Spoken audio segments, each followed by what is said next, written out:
Assalamu alaikum dear students, I hope you are fine. Welcome to lecture number 9 of chemistry from the chapter Fundamentals of Chemistry. The topics that we will cover today are types of molecules, gram atomic mass, gram molecular mass and gram formula mass, and the third topic is Avogadro's number. अभी तक हमने fundamentals of chemistry chapter के अंदर सारे basic concepts basic definitions of chemistry पढ़ ली हैं, जो अभी आगे जाके आप हायर केमिस्ट्री के अंदर जितनी चीज़ें पढ़ोगे उसके बेसिक डेफिनेशंस और बेसिक जो कॉन्सेप्ट्स हैं वो सब के सब इस चैप्टर में आपने कवर कर लिए हैं। उसके अंदर आपने पढ़ लिया कि what is an element, atom, molecule, radical, molecular ion, then आपने एम्पिरिकल एंड केमिकल फार्मूला और भी काफ़ी सारी बेसिक चीज़ें जो थी वो पढ़ ली। अब जो हमने टॉपिक पढ़ना है that is about the types of molecules. What is a molecule? You have already studied it. Molecule is formed by the chemical combination of atoms. Generally अगर हम इसकी डेफिनेशन की बात करते हैं तो अब केमिकल कॉम्बिनेशन क्या होता है? जो इलेक्ट्रॉन्स के ट्रांसफ़र या शेयरिंग या उनके शेयरिंग या ट्रांसफ़र की वजह से बनता है।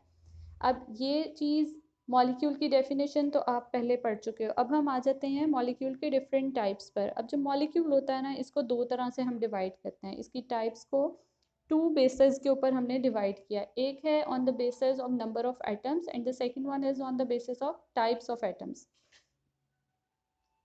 पहले हम बात कर लेते हैं नंबर ऑफ एटम्स की बेसिस पर किस तरह से हम इसको डिवाइड करते हैं। तो इसकी डिवीजन होती है on the basis of number of atoms, that how many atoms are present in one molecule in one particular kind of molecule. तो जब हम नंबर ऑफ एटम्स को काउंट करते हैं ना किसी भी एटम किसी भी मॉलिक्यूल के अंदर, देन वी कैन कंक्लूड कि वो मोनोएटॉमिक है, डायटॉमिक है, ट्राइएटॉमिक है या पॉलीएटॉमिक है, किस कैटेगरी से बिलोंग करता है।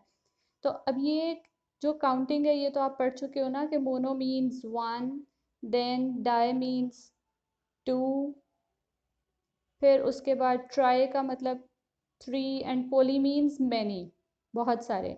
तो इसी से नेम से ही आपको पता चल जाता है कि मोनो एटॉमिक मॉलिक्यूल का मतलब है those molecules which consist of only one atom, सिर्फ एक एटम है, कोई भी एटम हो सकता है। अब इसके अंदर मोनो एटॉमिक मॉलिक्यूल्स के अंदर एग्जांपल्स जो आती हैं ना वो आपके पास होती हैं नोबल गैसेज या इनर्ट गैसेज जिसको हम कहते हैं। व्हाट आर नोबल और इनर्ट गैसेज? जब आप पीरियोडिक टेबल पढ़ोगे इस बुक में तो उसके अंदर हम पढ़ेंगे बिल्कुल लास्ट ग्रुप के बारे में। लास्ट ग्रुप के अंदर जितने भी एलिमेंट्स होते हैं they are all noble gases और इनर्ट गैसेज। नोबल और इनर्ट कहने का मकसद उनको ये होता है that they do not react at all, वो रिएक्शन ही नहीं करती हैं। और वो रिएक्ट क्यों नहीं करती हैं? Because they have complete octet. हमने जब प्री नाइन्थ में केमिस्ट्री के चैप्टर्स पढ़े थे तो ऑक्टेट और ड्यूप्लेट रूल पढ़ा था। उसके अंदर ये चीज़ हमने देखी थी कि जो एक एटम होता है it tends towards completing it's octet और ड्यूप्लेट। अगर उसका वैलेंस शेल के है यानी फर्स्ट है, सिर्फ एक ही शेल है उसके पास, तो वो क्या रूल फॉलो करेगा? वो ड्यूप्लेट रूल को फॉलो करेगा। और अगर उसके पास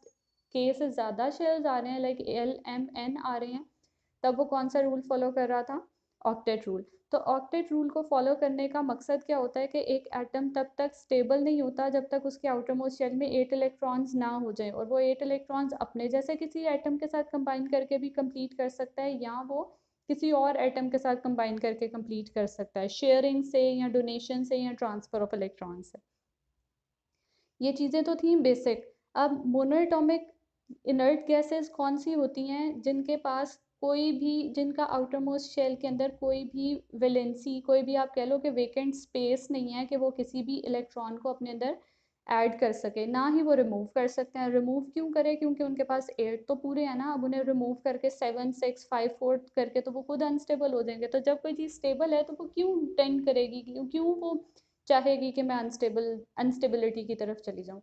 तो इस वजह से inert gases do not react. इसके अंदर आपके पास आ जाती हैं नियॉन, जेनॉन, और आपके पास काफ़ी सारी आर्गन वगैरह इसकी एग्जांपल्स आ जाती हैं। Second type of molecules are diatomic molecules. Di means two. तो टू एटम्स वाला एक मॉलिक्यूल, कोई भी मॉलिक्यूल जिसके अंदर सिर्फ टू एटम्स हैं, नो मोर देन टू, तो वो वाले मॉलिक्यूल्स को हम क्या कहते हैं? Diatomic molecules. इसमें you have examples of hydrogen H2। अब यहाँ पर ये जो टू है इससे आपको पता लग रहा है कि हाइड्रोजन के टू एटम्स प्रेजेंट हैं, तो इस तरह से ये हाइड्रोजन की एग्जांपल हो गई। Then you can also write O2। अब O2 में भी this two represents two atoms of oxygen. इसी तरह क्लोरीन के आपके पास एग्जांपल आ जाएगी। या अगर हम बात करते हैं एक और मॉलिक्यूल की which is HCl। Hydrochloric acid, अब इसके अंदर H1 और क्लोरीन 2, ये 1 और 1 दोनों मिलकर कितने एटम्स बना रहे हैं, 2, तो ये भी एग्जाम्पल है डायटोमिक मॉलिक्यूल की। इसके बाद आपके पास third type of molecules are triatomic molecules. Triatomic molecules के अंदर कितने एटम्स प्रेजेंट होंगे जी, 3 एटम्स प्रेजेंट होंगे, और ये 3 एटम्स किस तरह से हो सकते हैं, सेम भी हो सकते हैं और डिफरेंट भी हो सकते हैं। जैसे अगर मैं सेम की बात करूं तो किस तरह, O3, ओजोन के बारे में आपने सुना होगा, पढ़ा भी होगा। ओजोन लेयर ऑक्सीजन के 3 एटम्स के मिलने से बनती है, जो मॉलिक्यूल है उसके अंदर ओजोन के अंदर ऑक्सीजन का, वो ऑक्सीजन के 3 एटम से मिलने से बनती है, तो ये 3 एटम्स ऑफ ऑक्सीजन है, तो it belongs to triatomic molecule category.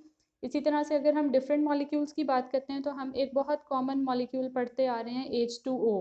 H2O के अंदर हाइड्रोजन के 2 एटम्स प्रेजेंट हैं, ऑक्सीजन का 1 एटम प्रेजेंट है, तो जब हम 2+1 करते हैं तो ये भी ट्राइएटॉमिक मॉलिक्यूल की कैटेगरी में आ जाता है। तो ये हो गया आपके पास ट्राइएटॉमिक मॉलिक्यूल। फिर हमारे पास इसके बाद एग्जांपल आती, एक टाइप आती है पॉलीएटॉमिक मॉलिक्यूल की। पॉली मीन्स मैनी, तो 3 से ज़्यादा जितने भी एटम्स प्रेजेंट होंगे किसी मॉलिक्यूल के अंदर, 4 हैं, 5 हैं, 6 हैं और मोर देन 6, जो कॉम्प्लेक्स मॉलिक्यूल्स होते हैं उनके अंदर तो बहुत ज़्यादा 58, मोर देन 100 एटम्स भी प्रेजेंट होते हैं, तो वो सारे के सारे एटम्स कहाँ पर आ जाते हैं, पॉलीएटॉमिक मॉलिक्यूल्स की कैटेगरी में। इसके एग्जांपल में आपके पास आ जाता है CH4, मीथेन गैस, जो हमने लास्ट टाइम भी देखा था। मीथेन गैस क्या होती है, जो नेचुरल गैस आपके स्टोव्स में आती है। तो CH4 के अंदर 4 hydrogen and 1 carbon, 5 atoms total present है, तो वो भी क्या हो गए, पॉलीएटॉमिक हो गए। इसी तरह से आपके पास ग्लूकोज की एग्जांपल हमने लास्ट टाइम देखी थी, C6H12 एंड O6, तो C कार्बन के 6 एटम्स, हाइड्रोजन के 12 और ऑक्सीजन के 6, टोटल आपके पास हो जाते हैं ये 24 एटम्स, तो 24 एटम्स वाला भी पॉलीएटॉमिक की कैटेगरी में आएगा। इसी तरह आपके पास है सल्फ्यूरिक एसिड की एग्जांपल अगर हम देखें तो H2SO4, H2, let me right it, H2SO4 है आपके पास, तो हाइड्रोजन के 2, सल्फर का 1, ऑक्सीजन के 4, टोटल आपके पास हो जाते हैं 7 एटम्स, तो ये 7 एटम्स भी पॉलीएटॉमिक मॉलिक्यूल्स की कैटेगरी में आते हैं। ये तो बात हो गई नंबर ऑफ एटम्स की बेसिस पर, तो ये आपके पास कितनी टाइप्स हो गई, monoatomic, diatomic, triatomic and polyatomic. Examples के साथ डेफिनेशंस हमने इसकी स्टडी कर ली।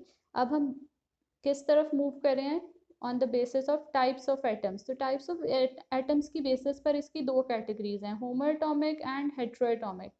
अब होमो means same, same atomic means के जो वो वाले मॉलिक्यूल जिसके अंदर सेम एटम्स प्रेजेंट हैं, same types of atoms present हैं। लाइक अगर हमने अभी पहले बात की ओजोन की, O3, तो इसके अंदर 3 एटम्स तो हैं, लेकिन वो तीनों किसके हैं, तीनों के तीनों ऑक्सीजन के एटम्स प्रेजेंट हैं, तो सेम एटम्स है ना, इसके अंदर एक ही एलिमेंट के एटम्स प्रेजेंट हैं, तो ये किसकी एग्जांपल होगी, होमोएटॉमिक मॉलिक्यूल्स की।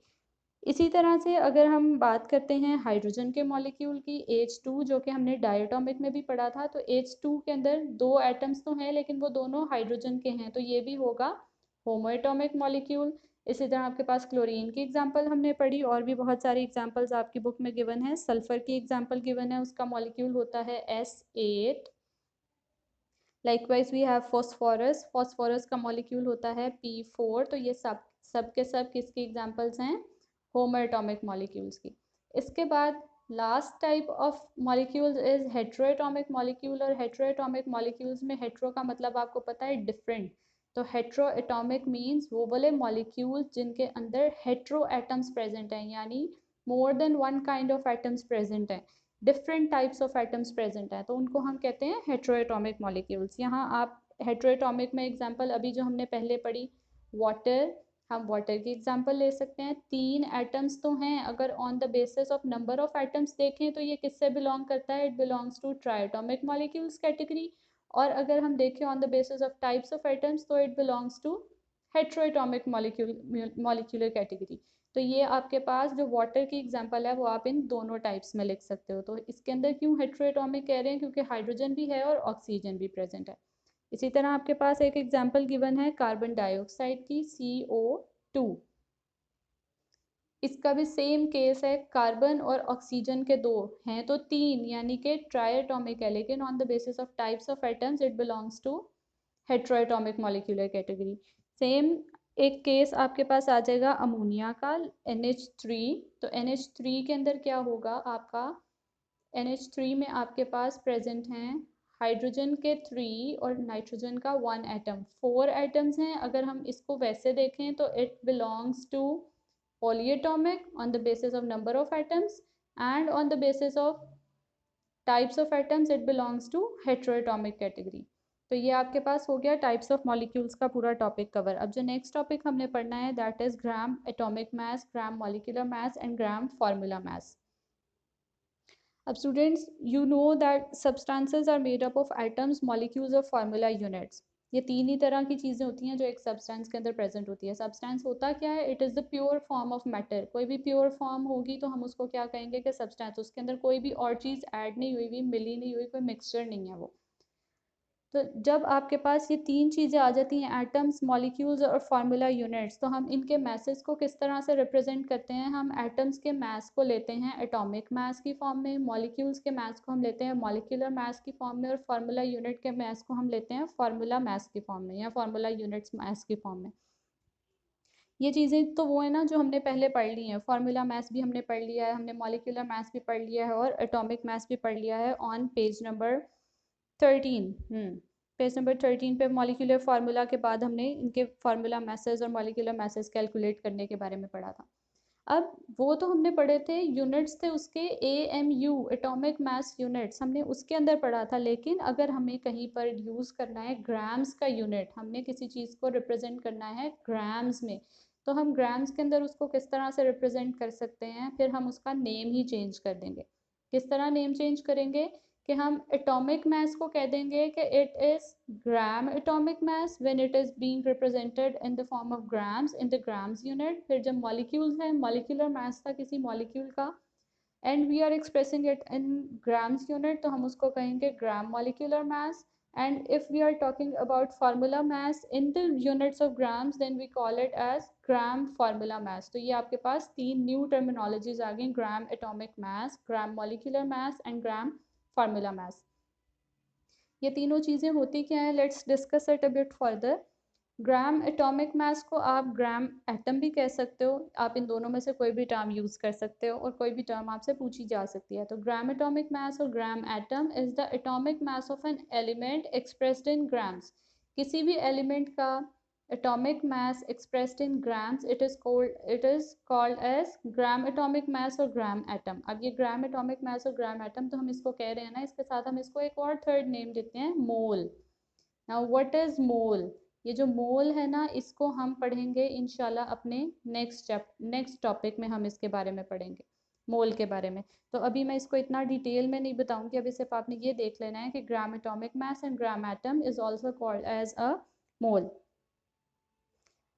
अभी आगे क्या चीज़ आती है कि अगर सपोज हम हाइड्रोजन की बात करें ना, तो हाइड्रोजन का हम लेते हैं एटॉमिक मास। अगर हम उसके atomic mass, simple atomic mass की बात करें तो हम उसको क्या कहते हैं कि उसके अंदर जितने उसका टोटल मास नंबर आ रहा है, उसके number of protons plus neutrons, हम उसको कहते हैं उसका एटॉमिक मास। तो हाइड्रोजन का एटॉमिक मास हमें पता है कितना होता है, 1। तो ये तो था उसका एटॉमिक मास, लेकिन और उसको हम रिप्रेजेंट भी कर रहे थे AMU के अंदर। लेकिन जब हमने उसको ग्राम्स में रिप्रेजेंट करना है ना, तो हम क्या कहेंगे कि 1 gram atom of hydrogen is equal to 1.008 grams. अब ये 008 जो था ना, ये उसकी एग्जैक्ट वैल्यू है एटॉमिक मास की। इसका एटॉमिक मास भी एग्जैक्टली 1.008 ही होता है। तो ये हम उसको राउंड ऑफ करके 1 जनरली लिख लेते हैं, अदरवाइज इट्स एग्जैक्टली 1.008। तो जब हम ग्राम्स की फॉर्म में रिप्रेजेंट करेंगे then we will write it as 1.008 grams, यानी हाइड्रोजन के 1 ग्राम में कितना उसका मास प्रेजेंट था, एटॉमिक मास कितना प्रेजेंट था, तो वो हम उसको इस तरह से रिप्रेजेंट करते हैं। और इसी चीज़ को हम फिर कहेंगे कि it is also 1 mole of hydrogen atoms.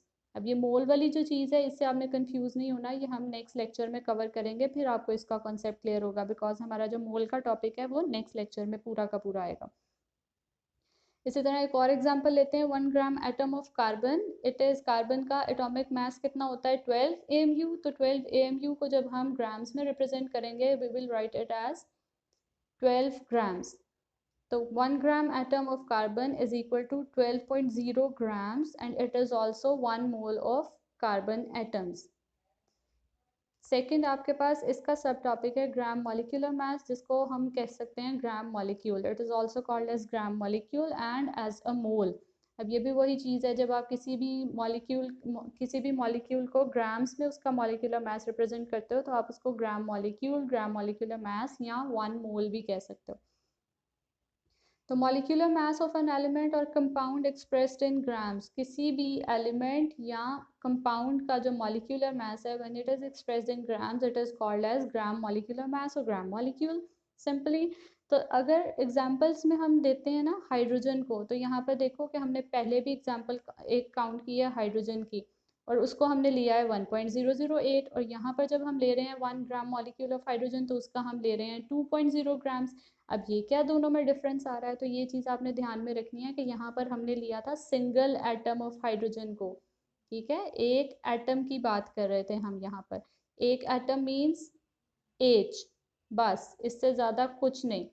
यहाँ पर जब हम मॉलिक्यूल की बात कर रहे हैं ना तो हम हाइड्रोजन के मॉलिक्यूल H2 की बात कर रहे हैं। तो H2 का मतलब क्या है कि जो H का एटॉमिक मास था 1.008 प्लस सेकेंड हाइड्रोजन का एटॉमिक मास 1.008, तो राउंड ऑफ करके यहाँ पर उसकी वैल्यू लिख दी है 2।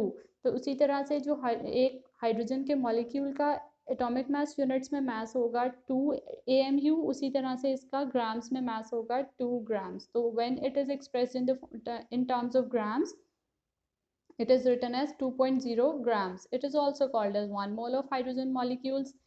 फिर हम एग्जांपल लेते हैं 1 ग्राम मॉलिक्यूल ऑफ वाटर। तो वाटर का फॉर्मूला आपको पता है कि H2O वाटर का फॉर्मूला होता है।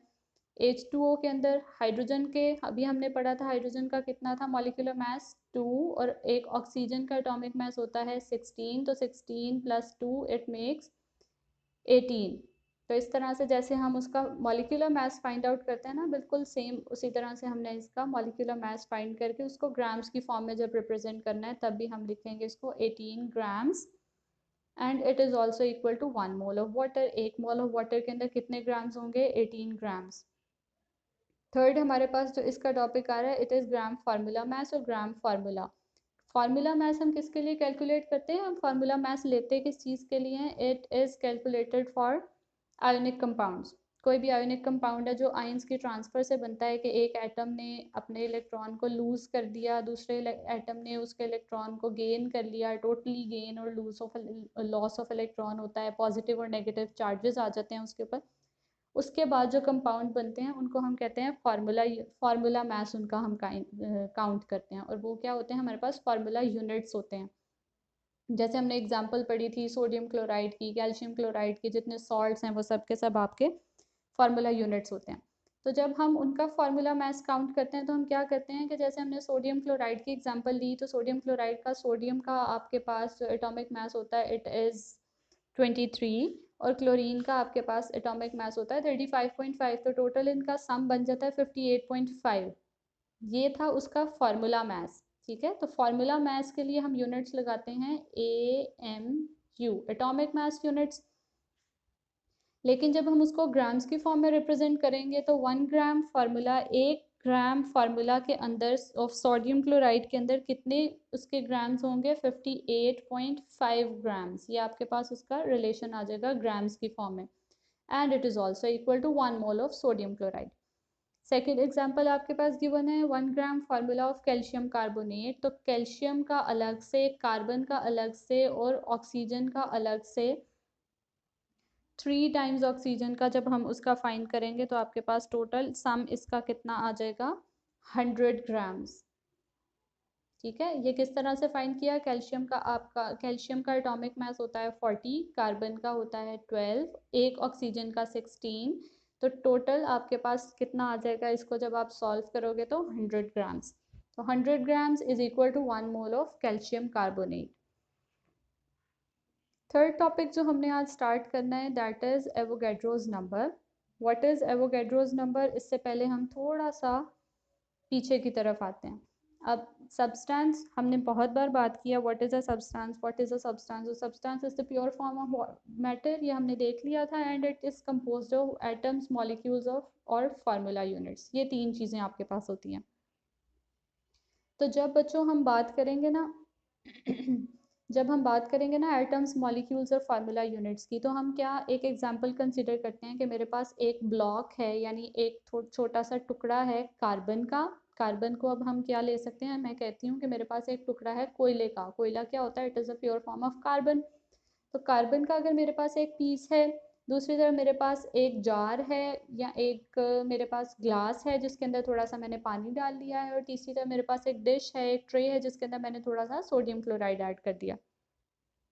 अब यही तीन तरह की चीज़ें पिक करने का क्या मकसद है कि जब मैं कार्बन की बात करती हूँ ना, कार्बन के ब्लॉक की, तो वो क्या है, इट इज़ एन एलिमेंट। और एलिमेंट की हम किस चीज़ को डिस्कस करते हैं, एलिमेंट के हम एटम्स को डिस्कस करते हैं।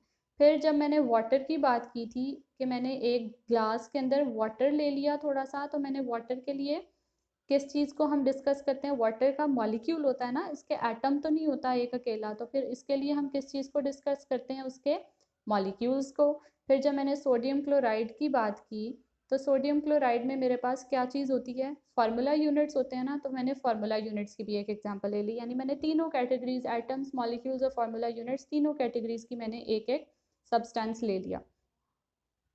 अब मैं आपसे कहती हूँ कि मुझे इस ब्लॉक ऑफ कार्बन, इस ग्लास ऑफ वाटर और इस डिश के अंदर जितना भी सोडियम क्लोराइड है उसके पार्टिकल्स काउंट करके बता दो कि कितने कितने हैं। लाइक वो जो ब्लॉक ऑफ कार्बन था उसके अंदर कितने एटम्स हैं, जो एक ग्लास में पानी है उसके अंदर कितने मॉलिक्यूल्स हैं, और जो डिश है मेरे पास उसके अंदर कितने formula units of sodium chloride present है। अब मैं आपसे ये चीज़ कहती हूँ कि आप मुझे फाइंड करके बता दो, तो क्या आप कर सकते हो? नो, वी कैन नॉट, क्योंकि हमारे पास टेक्नोलॉजी नहीं है, ना ही हमें कोई आइडिया है कि किस तरह से काउंट करेंगे। ना हम एटम्स को सेपरेट कर सकते हैं, ना मॉलिक्यूल्स को, ना ही हम फार्मूला यूनिट्स को सेपरेटली काउंट कर सकते हैं, तो हम फिर क्या करेंगे?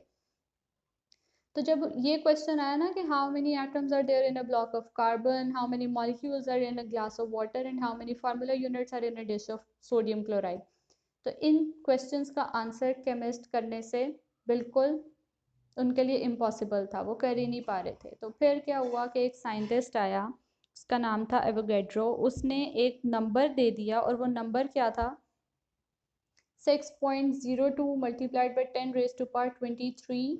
ये उसने एक नंबर दे दिया। अब ये नंबर क्या था, उसने कहा कि जब हमने एटम्स, मॉलिक्यूल्स या फार्मूला यूनिट्स को काउंट करना है ना, तो उसके लिए हमने ये वाले पार्टिकल्स को कंसिडर करना है, 6.02 मल्टीप्लाइड बाई 10⁻23 पार्टिकल्स। अब ये पार्टिकल्स क्या होते हैं, जैसे हम कहते हैं ना कि 1 डज़न ऑफ बनानाज है अगर मेरे पास, तो मैं कहती हूँ कि 1 डज़न ऑफ बनानाज के अंदर कितने बनानाज होंगे, तो आप फ़ौरन से कह देते हो कि एक दर्जन के अंदर तो 12 पीसेज ही होते हैं, तो हम फ़ौरन से पहुँच जाते हैं कि 1 डज़न इंक्लूड्स 12 पीसेज। ठीक है, तो उसी तरह से जब हम बात करते हैं ना कि मेरे पास इतने पार्टिकल्स हैं, तो ये पार्टिकल्स किसके इक्वल होते हैं, दीज आर इक्वल टू 1 मोल। ये आपके पास एक रिलेशन आ जाता है, दिस वन, कि 6.02 multiplied by 10⁻23 particles are equal to 1 mole. जितने, जब भी आप बात करते हो, जैसे हम फॉरन से, एक ऑब्वियस बात है ना कि 1 डज़न ऑफ कैंडल्स हैं तो उसके अंदर 12 ही मोमबत्तियां होंगी, तो उसी तरह से जब मैं कहूँगी कि 1 मोल ऑफ कार्बन है मेरे पास, तो उसके अंदर इतने ही पार्टिकल्स होंगे, ये एक ऑब्वियस सी बात हो जाती है। तो अगर ये तो बात होगी सिर्फ उन एटम्स तक की, और ये जो एवोगैड्रोस नंबर है ना, इसको हम रिप्रेजेंट करने के लिए कैपिटल एन और उसके सबस्क्रिप्ट में कैपिटल ए यूज़ करते हैं, मींस एवोगैड्रोस नंबर, इस तरह से हम इसको लिखते हैं जब भी आपने लिखना होगा। तो ये तो एक रिलेशनशिप हो गया ना कि एवोगैड्रोस नंबर का मोल के साथ क्या रिलेशनशिप है। उसके बाद हम आते हैं कि अगर मैं कहती हूँ कि एक मेरे पास जो एटम्स थे, सपोज ये जो हमने फर्स्ट क्वेश्चन किया था, how many atoms are there in a block of carbon, तो जब मैं इन पार्टिकल्स को कहूँगी ना कि मेरे पास 6.02 multiplied by 10⁻23 atoms of carbon है, तो they will be equal to 1 mole of carbon. इसी तरह से अगर मैं कहती हूँ कि मेरे पास 6.02 multiplied by 10⁻23 molecules of water हैं, तो they will be equal to 1 mole, उसका भी सेम होगा। फिर अगर मैं कहती हूँ कि मेरे पास 6.02 multiplied by 10⁻23 formula units of sodium chloride हैं, तो वो भी इक्वल होंगे किसके, 1 मोल के इक्वल होंगे। तो ये एक रिलेशनशिप उनका डेवलप हो जाता है। तो जितने भी नंबर ऑफ एलिमेंट्स या नंबर ऑफ मॉलिक्यूल्स या नंबर ऑफ मॉलिक्यूलर सब्सटेंस या फार्मूला यूनिट्स इस नंबर के बराबर होंगे ना, तो उनको हम कहेंगे कि दे आर इक्वल टू 1 मोल। लेकिन यहाँ पर एक और चीज़ आ जाती है कि अगर मैं कह रही हूँ कि वाटर मॉलिक्यूल है H2O, इसके अंदर नंबर ऑफ मॉलिक्यूल्स तो मैं बता दूंगी कि वो इतने हैं 6.02 मल्टीप्लाइड बाय 10⁻23 मॉलिक्यूल्स तो मैं बता दूंगी, लेकिन जब मैं कहूँगी कि एक मॉलिक्यूल के अंदर एटम्स कितने हैं, अब ये थोड़ा सा डिफरेंट हो गया ना। हम एक मॉलिक्यूल के अंदर, हम एक मॉलिक्यूलर कंपाउंड के अंदर मॉलिक्यूल्स को तो काउंट कर रहे हैं 6.02 मल्टीप्लाइड बाय 10⁻23 से, लेकिन अगर मैं कहती हूँ कि उसके अंदर एटम्स बताएं कितने हैं, तो फिर हमें क्या करना पड़ेगा कि टोटल नंबर ऑफ एटम्स पहले हम काउंट करेंगे कि कितने टोटल नंबर ऑफ एटम्स हैं। हाइड्रोजन के हैं 2, ऑक्सीजन का है 1। तो मैं क्या करूँगी फिर कि मैं पहले इसके 2 एटम्स को मल्टीप्लाई करूँगी इस नंबर के साथ, फिर मैं इसके 1 एटम को मल्टीप्लाई करूँगी इस नंबर के साथ, और फिर जो आंसर आएगा मैं उसका टोटल सम बता दूंगी, और वो जो सम आएगा ना उतने नंबर ऑफ एटम्स प्रेजेंट होंगे एक मॉलिक्यूल ऑफ वाटर के अंदर। क्लियर हुआ? Let's read it. One molecule of water is made up of 2 atoms of hydrogen and 1 atom of oxygen. Hence, 2 multiplied by 6 multiplied 6.02 multiplied 10 raised to power 23 atoms of hydrogen and 6.02 multiplied by 10 raised to power 23 atoms of oxygen constitute 1 mole of water. तो एक mole of water के अंदर इतने plus इतने atoms present होंगे, इनका सम। ये atoms की बात हो रही है, मॉलिक्यूल्स की नहीं। मॉलिक्यूल्स तो सिर्फ उतने ही प्रेजेंट होंगे जितना एवोगैड्रोस नंबर होता है। फिर इसी तरह से अगर मैं फार्मूला यूनिट्स की बात करती हूँ कि एक फार्मूला यूनिट है तो उसके अंदर कितने नंबर ऑफ आइंस प्रेजेंट है, तो उसके लिए भी फिर हम यूं ही करते हैं। जैसे 1 formula unit of sodium chloride consist of 1 sodium आइन एंड 1 क्लोराइड आइन। हमें पता है ना कि एक जब सोडियम क्लोराइड का मॉलिक्यूल है उसके अंदर क्या प्रेजेंट है, एक ही सोडियम और एक ही क्लोराइड आइन प्रेजेंट है। So there are 6.02 multiplied by 10 raised to power 23 number of sodium ions and 6.02 multiplied by 10 raised to power 23 chloride ions. ये दोनों जब प्लस करोगे आप इनको, दस the total number of ions in 1 mole of sodium chloride is this और this. किस तरह से मल्टीप्लाई करने के बाद जो प्लस करके आंसर आया वो ये आया, या अगर आप उसका डेसिमल पॉइंट चेंज कर रहे हो 12.04 से आप उसको 1.204 बना रहे हो, तो उसकी पावर भी चेंज हो जाएगी 10 रेज़ टू पावर 23 से 10 रेज़ टू पावर 24।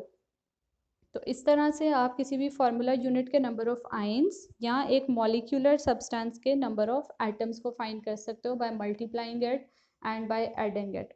ठीक है। अच्छा, अभी आप जो आपका होमवर्क है ना, it is to solve test yourself number 1.1 to 1.5। इसको मैं थोड़ा सा आपको बता देती हूँ कि आपने किस तरह से सॉल्व करना है, as this thing is new for you. आपने आना है सबसे पहले पेज नंबर 4 पर, आपकी टेस्ट योरसेल्फ 1.1 गिवन है। जब आपने उसको ओपन करना है ना, तो वहाँ पर क्वेश्चंस गिवन है कुछ आपके पास, जो ऑरेंज बॉक्स है उसके अंदर, in which branch of chemistry behaviour of gases and liquids is studied. अगर वन वर्ड आंसर है तो आपने इस क्वेश्चन के आगे ही लिख देना है। अगर वन वर्ड आंसर्स नहीं है कुछ क्वेश्चंस के, तो आपने उसके आगे पेज नंबर मार्क करना है उस पेज का जहाँ पर उसका आंसर गिवन है। ठीक है। जैसे ये था ना, in which branch of chemistry behaviour of gases and liquids studied, ये तो वन वर्ड आंसर आपने इसके आगे लिख देना है। सेकंड क्वेश्चन है आपके पास यहाँ पर डिफाइन बायोकेमिस्ट्री, तो आपने ये जो डिफाइन बायोकेमिस्ट्री है इसके आगे आपने लिखना है पेज नंबर 3, क्योंकि ये पेज नंबर 3 पर बायोकेमिस्ट्री गिवन है, और वहाँ पर जाकर पेज नंबर 3 पे आपने उसको वहाँ से मार्क कर लेना है ब्रैकेट्स की फॉर्म में। इस तरह से आपने करनी है ये टेस्ट योरसेल्फ 1.1 सॉल्व। फिर आपने आ जाना है पेज नंबर 9 पर। यहाँ पर टेस्ट योरसेल्फ 1.2 गिवन है और इसके कुछ क्वेश्चंस हैं, like can you identify mixture element और compound out of the following. नीचे कुछ आपके पास मिक्सचर्स एलिमेंट्स और कंपाउंड्स की कुछ अरेंजमेंट गिवन है यहाँ पर। तो आपने क्या करना है, जो मिक्सचर है उसके ऊपर आपने लिख देना है कैपिटल M, जो एलिमेंट है उसके ऊपर आपने लिख देना है E, और जो कंपाउंड है उसके ऊपर आपने लिख देना है C। इस तरह से आपने इसको सॉल्व करना है। इसके अंदर इसी तरह से कुछ क्वेश्चंस गिवन है, वो आपने यहाँ पर सॉल्व कर लेना है। जो बुक पर मार्क करने वाले हैं वो मार्क कर लेना है, जिसको आपने लिख सकते हो वन वर्ड आंसर वो आपने वन वर्ड आंसर लिख देना है, और बाकी जो सारा है वो आपने नोट्स में भी अपने चेक कर लेना। अगर किसी का आंसर आपको नहीं समझ आ रहा तो वो आप अपने नोट्स में से देख सकते हो। सेम इसी तरह 1.3 आपने सॉल्व करना है टेस्ट योरसेल्फ, जो कि गिवन है on page number 11। Then on page number 14, test yourself 1.4, and last one is on page number 17, test yourself 1.5। कोई मुश्किल होती है, किसी तरह का क्वेश्चन समझ नहीं आता, you can ask me in your groups, मैं आपको फ़ौरन से आंसर भी कर दूंगी और समझा भी दूंगी डिटेल, लेकिन कोशिश करनी है कि आप लोग खुद इसको सॉल्व करो ताकि आपकी अंडरस्टैंडिंग, आपके कॉन्सेप्ट्स बिल्डिंग जो है ना वो बहुत ज़्यादा अच्छी हो जाए। चलें, thank you so much for listening to this lecture, I hope you understand it.